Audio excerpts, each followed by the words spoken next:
Section 6.3 is the ellipse. So we talked about how you get an ellipse by slicing a cone with a plane. So it's one of the conic sections. And first we're going to analyze ellipses with center at the origin. So that's the simplest case.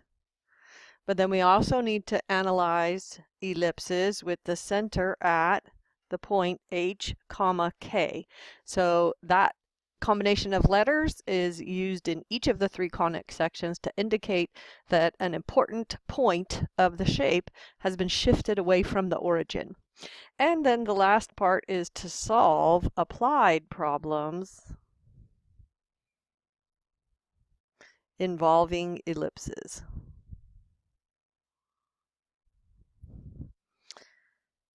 So first let's talk about how an ellipse is made. If you have a point you call f sub 1 and a point you call f sub 2, each of those points is called a focus, and the plural of focus is it's either foci or foci. It's said either way. So an ellipse is the set of all points where the sum of the distance from one focus to the point on the ellipse plus the distance from that same point to the other focus point, that sum is a constant number. So the two foci points, they're labeled F1 and F2, so we have two of them. Parabola has only one, but the ellipse has two. The line joining the foci is called the major axis. So the one that goes through the ellipse and through the focus point. So start working on this pattern. It's vertex, focus, center, focus, vertex. That's always the pattern for the ellipse along the major axis. Then the midpoint of that line segment joining the foci is the center of the ellipse. So these are some vocabulary words that we need. So the line through the center and perpendicular to the major axis, this one is called the minor axis. So it's always the shorter one because by definition the major axis is the longer one. Okay, so the line through the center perpendicular to the major axis is the minor axis. Okay, so we're going to analyze ellipses with the center at the origin to begin. And so there's two types. We're going to first look at the ones whose major axis coincides or matches up with the x-axis as you see in this figure.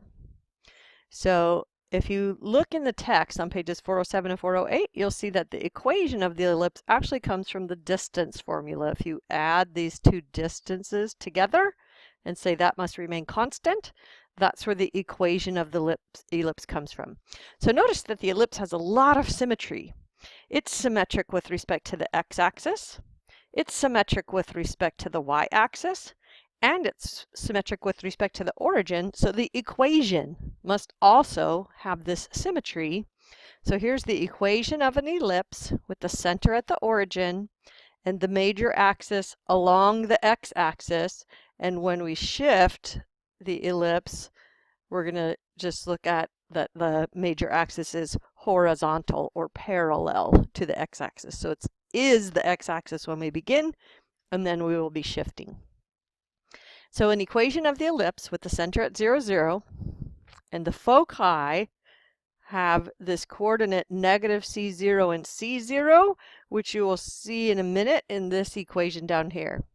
The vertices, so only the points at the longer ends of the ellipse have names. This is a vertex and this is a vertex. This point and this point, sometimes you'll hear them called co-vertices. This textbook doesn't use that vocabulary, so they have no name as far as your book is concerned. So here's the equation. It has to have a 1 on the right. That's essential. Then it has x squared and y squared so that we get that twofold symmetry across the x-axis and across the y-axis. Then this whole term is squared, so you could think of it as x over a quantity squared. So it's essentially a ratio of the x coordinate of the point over the a, where the length of the major axis is 2a. And then in the y direction, we have plus y squared over b squared, so that's like y over b, and this distance is the b distance. So this is a is bigger than b, so that's what makes it be horizontal. And then this equation, this order seems kind of strange to me, so I actually like better the order that a squared minus b squared equals c squared. So do you see that those are exactly the same?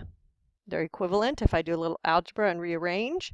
But this equation makes more sense to me because it's the difference of these denominators. So it's the difference of the denominators. And here's how I remember that the c squared equation is a difference. The equation of the ellipse has a plus in it. The equation to find the c has a minus in it. So the significance of this letter c is the coordinates of the points of the focus. So this point would have coordinates c0 and it would be a focus point. So again, the focus points are not points on the geometric shape. The vertex is, but the focus is not. But it does say how flat or how round the ellipse is of where the focus is. Okay, so here's some exercises. I'm going to show you how I would do this graphing. I look under the x term and I say that means a squared is 3.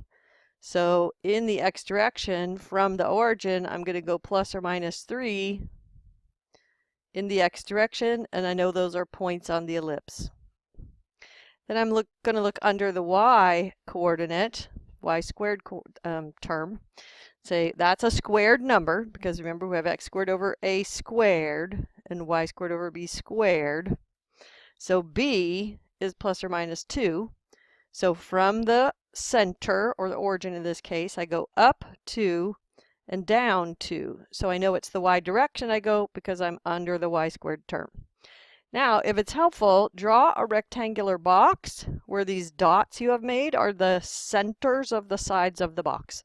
And this can just help with the drawing the shape of the ellipse so that it has nice symmetry and nice smoothness. And it should actually have a vertical spot on the two ends and vertical spots at the top and the bottom. So do the best you can. As long as yours looks at least as good as mine, I'll be happy. Okay, and then you can always check these with Desmos. So verify your graph using a graphing utility like Desmos or graphing calculator. So the vertices, I read off my graph.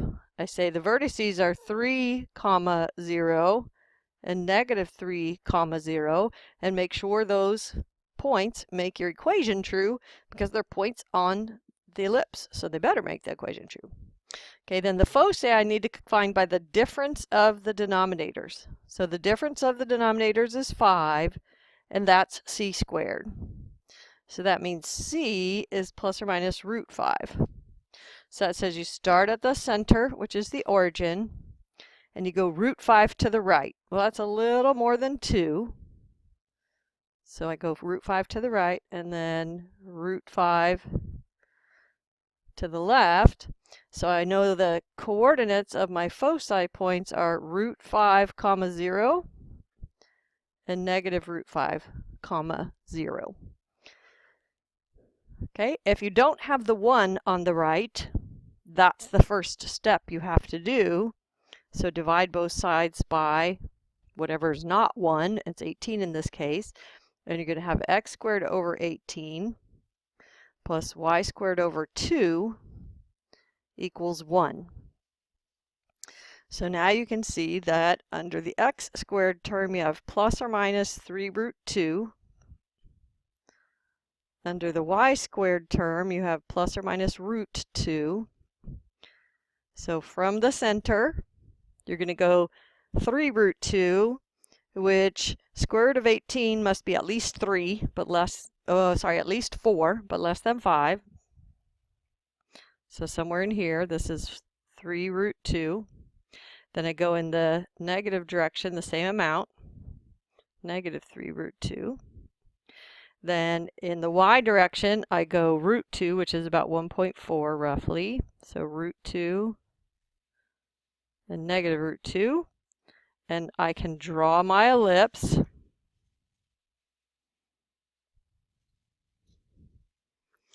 And I can tell you where the important points are.